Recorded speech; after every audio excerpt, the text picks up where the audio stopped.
Thanks for joining me on this video. If you haven't done so already, be sure to hit the subscribe button as well as the bell notification icon. That way you don't miss out on any new content on the channel. And also be sure to follow me on these other social media platforms. Links are in the description below. All right, have and have not fans. Now, first of all, if I sound a little off, praying I'm not getting sick. It's Tuesday I'm recording this, but yeah, I woke up Monday, scratchy throat and everything. I took meds. I had a chicken noodle soup, a couple naps. So hopefully I'm at least 80% after the episode airs tonight. That way I'm able to do my episode review and a trailer breakdown. So I'm going to hang in there. I got like 3 or 4 videos I need to get done before the episode airs. But let's try to make it through this. And yeah, I just wanted to start off the video by saying, first of all, thank you all so much. On Monday, we hit 47,000 subscribers, which is a blessing in itself. We are almost at the 50,000 subscriber mark. So again, go out there, help me get subscribers. It means a lot. Next Wednesday, which is on the 17th, definite milestone for me. The 17th of October was my last day at Liberty University Online academic advising position, 3 years, and that was my last day. And I obviously pursued YouTubing full time. So yeah, well, technically speaking, I think the 18th is more of a milestone because that's like my first official day of, okay, I'm out here on my own. So this is what I'm doing. So, you know, just a brief introduction on this video. I wanted to say thank you all for supporting me.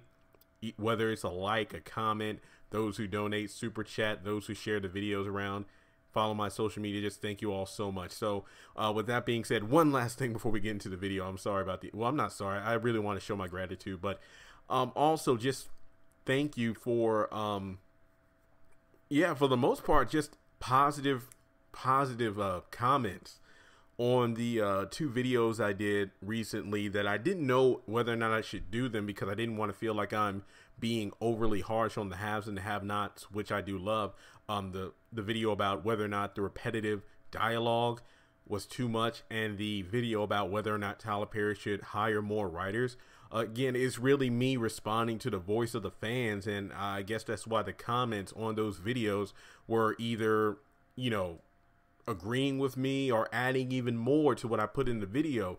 And yeah, it's like we said, like, it's possible to love something but to also want improvement. It's like everybody's a critic, but there's a difference between simply bashing something to bash it, you know, just critique it, talk down about it. I mean, if you want a pure example, look at the new Venom movie that came out. But yeah, guys, I mean, I love the show, but it's not perfect. It's not what it used to be. And I'm not against change, but at the same time, I'm about quality. So that's what that video is about. So this video and the next one I'm going to record back to back, it's kind of about how maybe I'll do an entire video about Stronger Together.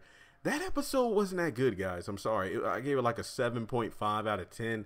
The video, I mean, the episode really didn't do it for me. Not a strong episode to come back after a 3-week hiatus, that's for sure. I feel like the episode had a lot of problems in it, and I'm not even going to talk about the whole, you know, Candace wanting the money thing. Once again, that's his own video. Let's focus on Sal Malone here. I don't get why he doesn't just off Wyatt. Because let me just put it this way. If you've seen my other videos about, you know, the season 7 filming, and if you've seen the cast pictures, it's no surprise that, you know, Justin, Wyatt, Candace, Jim, Mitch, Benny, just to name a few, those characters are in season 7, meaning that they're not going anywhere, meaning that they're not going to get killed. And for the title of this video, I might even say, like, why doesn't Sal just kill Wyatt or something like that? Well, we know for a fact that Wyatt is most likely, not for sure, we'll know tonight, getting out of jail. I mean, even if he does get out of jail, what is he going to do? Remember, his money's gone. I mean, technically speaking, he could go back to his condo, but he did buy it, so I don't know if there's like rent and everything. So he did buy it with cash. Maybe the electric bill, I don't know. Well, I don't know how that's going to be figured out. I don't really think it would be a smart idea to just get Wyatt out of jail and not watch him because, again, you saw what not being under supervision led to, slashing a Malone's throat, ending up in a predicament he's in. So we'll have to wait and see how that turns out. Maybe they'll put him in rehab. Who knows? But when it comes down to it, the Malones own the police. I think, almost 2 or 3 times Sal backed Wyatt into a corner and was going to kill him, but backed off when the first time, a random cop, Wyatt called him. And then the second time, that's when Justin showed up. So another thing on top of that, the whole snitches get stitches thing.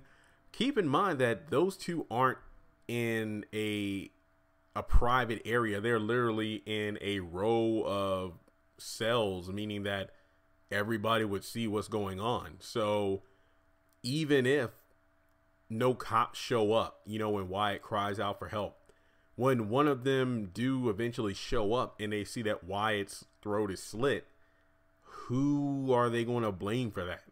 I mean, one could argue that, if Wyatt croaked, it's because he's, going through withdrawals, so he couldn't handle it. But, him having a slit throat, I doubt is a consequence of that. Not to mention, where would he get the blade from? Due to the fact that he's in a completely different outfit. He's in the traditional orange jumpsuit. Where would he get the blade or whatever slit his own throat? I mean, that wouldn't happen because the police obviously checked his person before they put him in the cell.